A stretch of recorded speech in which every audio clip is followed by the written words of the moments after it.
12 సంవత్సరాల క్రితము అప్పుడు కూడా ఇందిరమ్మ ఇల్లులు ఇవ్వాలనుకున్నప్పుడు ఇందిరమ్మ అని పేరు పెట్టడం జరిగింది. అప్పుడు కూడా మనం అందరం చాలామంది ఇందిరమ్మ ఇల్లులు కట్టుకోవడం జరిగింది. కానీ దాని తర్వాత ప్రజలందరూ కూడా ఎదురు చూస్తున్నారు, మాకు డబుల్ బెడ్రూమ్ ఇల్లు వస్తాయి, మేమందరం కూడా మాకు ఇల్లు వస్తుందని చెప్పి ఎదురు చూస్తున్నారు. కానీ కాంగ్రెస్ ప్రభుత్వం ఒక కంకణం కట్టుకుంది. ప్రజలకు మేము మాట ఇచ్చినాము, వీళ్ళందరికీ కూడా మేము 5 లక్షల రూపాయలు ఇచ్చి వారి సొంత ఇల్లు కట్టుకోవాలి అని చెప్పి ఈ ఇందిరమ్మ ఇల్లు కార్యక్రమము ప్రారంభం చేయడం జరిగింది. చాలామంది ఇదే కోరినారు, మాకు 5 లక్షల రూపాయలు ఇచ్చేస్తే మేము మా సొంత ఇల్లు కట్టుకుంటామని చెప్పి అందరూ కూడా అదే ఆలోచనతోనే ఉన్నారు. ప్రభుత్వం కూడా ప్రజలు ఏం కావాలి, ప్రజలకు ఏం చేస్తే బాగుంటుందని చెప్పి అదే ఆలోచనతోని 5 లక్షల రూపాయలు ఇవ్వడం జరిగింది. తర్వాత దళితులకు 6 లక్షల రూపాయలు. డెఫినెట్లీ రాష్ట్ర ప్రభుత్వము ఎప్పుడు కూడా బీద ప్రజలకు ఆదుకోవటానికి సంక్షేమ కార్యక్రమం ప్రారంభం చేయడం జరిగింది. అట్లానే ఇంతకుముందు మన అడిషనల్ కలెక్టర్ గారు ఏదైతే చెప్పారో ప్రజలందరూ కూడా 600 స్క్వేర్ ఫీట్ ఇల్లు కట్టుకున్నప్పుడు మీ అందరికీ బిల్లు కూడా సరిగా చెల్లించి మీరు వేగవంతంగా మీరందరూ ఇల్లులు కట్టుకోవాలని చెప్పి రాష్ట్ర ప్రభుత్వం ఆలోచన. ఇదొక మంచి ఆలోచన కాదా? మరి ఎవరు చప్పట్లు కొడతలేరేమయ్యా? గట్టిగా చప్పట్లు కొట్టాలి. ఎందుకంటే ఎవరు కూడా ఊహించలేదు మన డిస్ట్రిక్ట్కి సుమారు 12,000 ఇల్లులు శాంక్షన్ కావడం జరిగింది. 12,000 ఇల్లులు అంటే చాలా మంచి విషయం. ప్రత్యేకంగా సిద్దిపేటకి 3,500 ఇల్లు శాంక్షన్ కావడము, తర్వాత ఇంకా సంవత్సరానికి మనకి 3,500 ఇల్లులు వస్తాయి. ఎవరైతే ఇల్లులు రాలేదో మీరందరూ భయపడకండి, కాంగ్రెస్ ప్రభుత్వం ఉన్నది, ఎప్పుడు కూడా బీద ప్రజల గురించి ఆలోచిస్తుంది.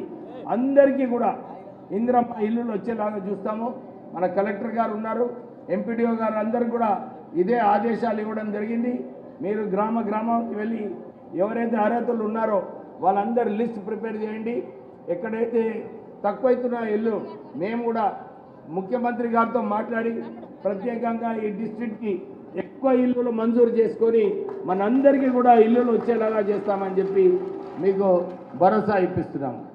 ఈ ఇందిరమ్మ ఇల్లులు త్వరలోనే కట్టుకోవాలి.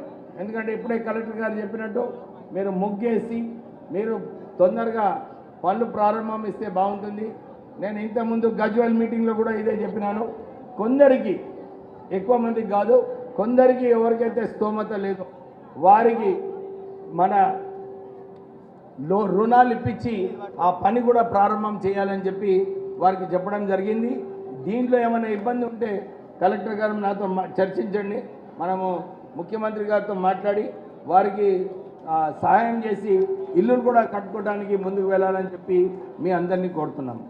కానీ రేవంత్ రెడ్డి గారు, కాంగ్రెస్ ప్రభుత్వం, రాహుల్ గాంధీ గారు ఎప్పుడు కూడా ఇదే ఆలోచిస్తుంటారు, పేద ప్రజలకు ఏం చేయాలి, ఇందిరమ్మ ఇల్లులు ఉంటే సరిపోదు, వారందరికీ కూడా ఉచిత కరెంట్ ఇవ్వాలి, 200 యూనిట్లు ఫ్రీ కావాలని చెప్పి కూడా రాష్ట్ర ప్రభుత్వం గ్యారంటీ కార్డులో పెట్టడం జరిగింది.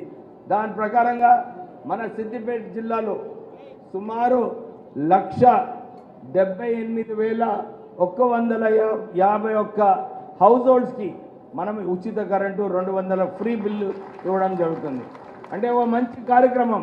చాలామంది ఆ రోజుల్లో అనుకున్నారు, ఎట్లయితే రాజశేఖర్ రెడ్డి గారు రైతులకు ఉచిత కరెంటు ఆ రోజులలో 2004లో మీ అందరికీ ఉచిత కరెంట్ అని చెప్పి మొట్టమొదటి ఫైల్ ఏదైతే ఉచిత కరెంట్ గురించి 2004లో సైన్ చేస్తున్నారో అట్లానే కాంగ్రెస్ ప్రభుత్వం కూడా వచ్చిన తర్వాత 200 ఫ్రీ కరెంట్ యూనిట్స్ స్కీమ్ కూడా ప్రారంభం చేయడం జరిగింది.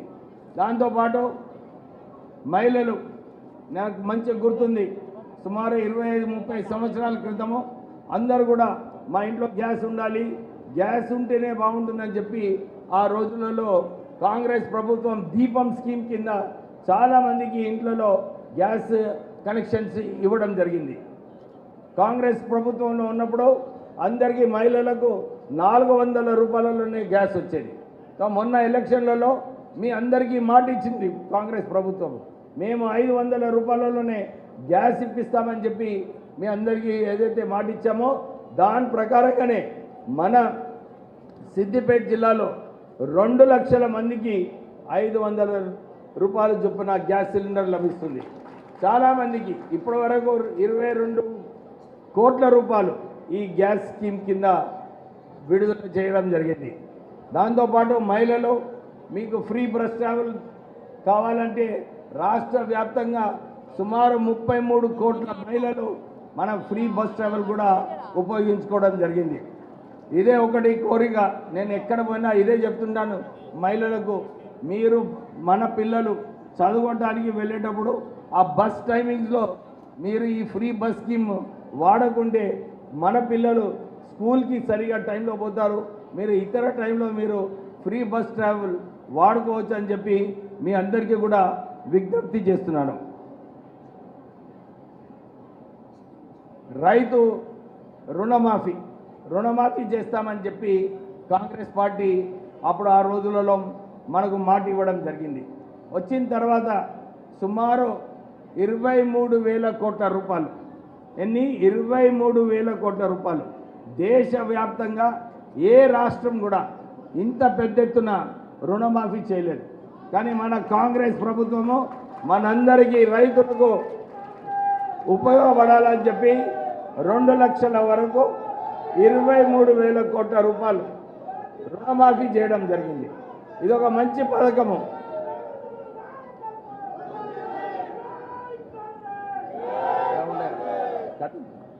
అయితే రైతు రుణమాఫీ చేయడంతో పాటు మనకు రైతు భరోసా కూడా మొన్న ముఖ్యమంత్రి రేవంత్ రెడ్డి గారు సుమారు 10,000 కోట్ల రూపాయలతో మనందరికీ కూడా రైతు భరోసా ఇవ్వాలి, ఏదైతే మాట ఇచ్చినామో అని చెప్పి వచ్చే వారం 10 రోజులలో అందరు రైతుల అకౌంట్లలో 6,000 రూపాయలు ఒక్కొక్క ఎకరానికి ఇవ్వబడుతుంది. మీరందరూ కూడా టింగ్ టింగ్ టింగ్ అని వచ్చినప్పుడు మీరందరూ కూడా రైతులు ఏదైతే కాంగ్రెస్ పార్టీ మీకు మాట ఇచ్చిందో అది అమలు చేస్తుందని చెప్పి మీకు మళ్ళొకసారి భరోసా ఇవ్వడం జరుగుతుంది. కానీ కేవలము ఇల్లు, కరెంటు, గ్యాసు సరిపోదు. రైతులకు రుణమాఫీ చేయడము, రైతు భరోసా ఇవ్వడం సరిపోదు. రాష్ట్ర కాంగ్రెస్ ప్రభుత్వము ఇదే నిర్ణయించింది. లేదు, దీంతో పాటు వాళ్ళందరికీ మంచి వైద్యం కల్పిస్తాం. వీరికి వైద్యంలో మీరందరూ చూస్తున్నారు, కోవిడ్ టైంలో లక్షలాది రూపాయలు బిల్ అయినప్పుడు మీరందరూ మంగళసూత్రాలు తాకట్టు పెట్టుకున్నారు. అందుగురించి కాంగ్రెస్ పార్టీ ఏం నిర్ణయించుకుందంటే మీకు 10 లక్షల వరకు రాజీవ్ ఆరోగ్యశ్రీ స్కీమ్ మీకు వర్తిస్తుందని చెప్పి ఆ స్కీమ్ కూడా తేవడం జరిగింది. దేశంలోనే ఇంత పెద్ద అమౌంట్ 10 లక్షల వరకు ఏ రాష్ట్రం కూడా మన వైద్యం గురించి 10 లక్షల రూపాయల స్కీమ్ అమలు చేయలేదు. కానీ రేవంత్ రెడ్డి గారు కాంగ్రెస్ ప్రభుత్వము మనకు ఈ రాష్ట్రంలో అందరికీ కూడా 10 లక్షల రూపాయల వరకు మన వైద్యం గురించి రాజీవ్ ఆరోగ్యశ్రీ స్కీమ్ కింద మనకు అమలు చేస్తుంది. దాంతోపాటు చాలామంది మా దగ్గరికి వస్తున్నారు, ఎమ్మెల్యేస్ దగ్గరికి, సార్ మాకు ఎల్ఓసి ఇప్పించండి, మేము నిజాం ఇన్స్టిట్యూషన్లో మేము ఆపరేషన్ చేయించుకున్నాము, 5 లక్షలు 6 లక్షలు అని చెప్పి వారు ఎల్ఓసి కూడా ఇవ్వడం జరుగుతుంది. ఎవరైతే 10 లక్షలు 20 లక్షలు ఖర్చు అయిందో వారికి కూడా సీఎం రిలీఫ్ ఫండ్ కింద మీకు నిధులు వస్తాయి.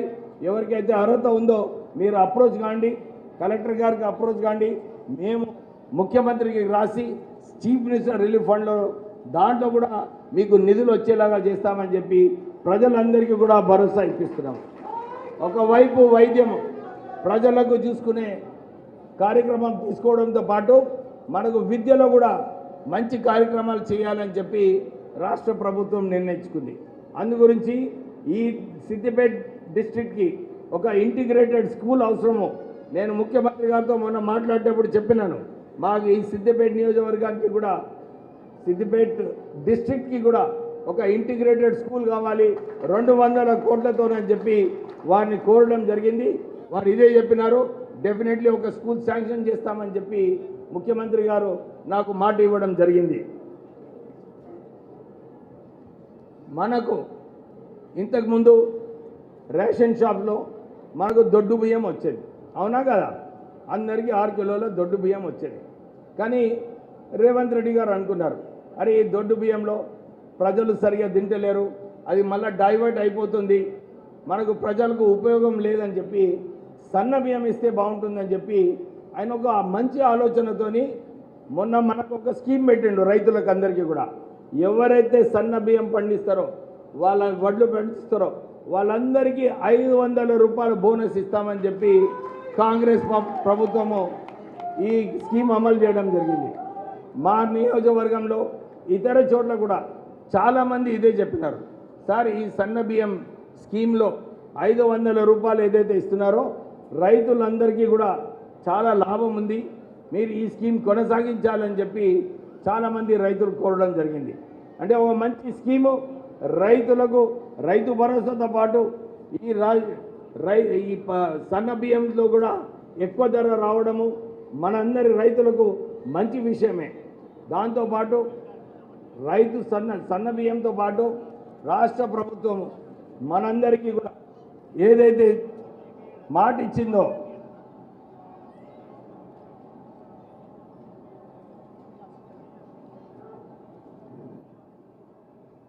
రాజీవ యువ కిరణం ఏదైతే కార్యక్రమం ఉందో అది త్వరలోనే ఒక పాలసీ చేసి మన యువకులకు మీ అందరికీ కూడా నిధులు కల్పించి ఎంటర్ప్రెన్యూర్ చేయాలి. ఎందుకంటే ఈ నియోజకవర్గంలో ఈ సిద్దిపేట డిస్టిక్లో చాలామంది చెప్పినారు, సార్ మాకు ఉద్యోగాలు కావాలని చెప్పి వారు కోరడం జరిగింది. మొన్న రేవంత్ రెడ్డి గారు కూడా విదేశాలలో పోయినప్పుడు 1,70,000 కోట్ల ఇన్వెస్ట్మెంట్స్ మన తెలంగాణ ప్రాంతానికి రావడం జరిగింది. అంటే తెలంగాణ ప్రాంతానికి 1,70,000 కోట్లు వస్తున్నాయంటే కొత్త కొత్త ఇండస్ట్రీస్ వస్తాయి, మన పిల్లలకు మంచి ఉద్యోగాలు వచ్చే అవకాశాలు ఉన్నాయి. నేను నిన్న కార్మిక శాఖ మంత్రి వారిలో పదవి తీసుకున్న తర్వాత రివ్యూ మీటింగ్ పెట్టడం జరిగింది. ఆ రివ్యూ మీటింగ్లో ప్రత్యేకంగా నేను వారికి ఇదే కోరున్నాను, అందరు ఆఫీసర్స్కి, మీరు మంచిగా స్కిల్ డెవలప్మెంట్ ప్రారంభం చేయండి. అన్ని చోట్ల కూడా స్కిల్ డెవలప్మెంట్ ద్వారా వీళ్ళందరికీ కూడా మంచి స్కిల్స్ నేర్చుకున్న తర్వాత విదేశాలకు పోయేటరికి అవకాశాలు కూడా కల్పించే అవసరం ఉన్నదని చెప్పి వారికి కోరడం జరిగింది. మన సిద్దిపేట నియోజకవర్గంలో కూడా ఈ స్కిల్ డెవలప్మెంట్ సెంటర్, ఈ ఒక అడ్వాన్స్ టెక్నాలజీ సెంటర్ స్థాపించి ఇక్కడ ఎక్కువ స్కిల్ డెవలప్మెంట్ స్కిల్స్ కూడా నేర్పించడానికి ఒక కార్యాచరణ తీసుకుంటామని చెప్పి సిద్దిపేట డిస్ట్రిక్ట్ ప్రజలందరికీ కూడా భరోసా ఇప్పిస్తున్నాం. అంటే ఇన్ని కార్యక్రమాలు పేద ప్రజలకు ఆదుకోవటానికి కాంగ్రెస్ ప్రభుత్వం నిర్ణయాలు తీసుకుంటుంది. మీరందరూ కూడా ఇది దృష్టిలో పెట్టుకోవాలి. ప్రజాపాలన అంటే ఏంటిది? ప్రజాపాలన అంటే ప్రజలకు మేలు చేసే ప్రభుత్వం. సో మీరందరూ కూడా సరిగా ఈ ఇంద్రమ్మ ఇల్లులన్నీ కూడా మంచిగా కట్టుకోండి. మీ అందరికీ కూడా శాండ్, ఇసుక ఏదైతే ఉన్నదో ఇది కూడా ఫ్రీగా ప్రభుత్వం మీకు ఇస్తుందని చెప్పి మళ్ళొకసారి మీ అందరికీ భరోసా ఇప్పిస్తూ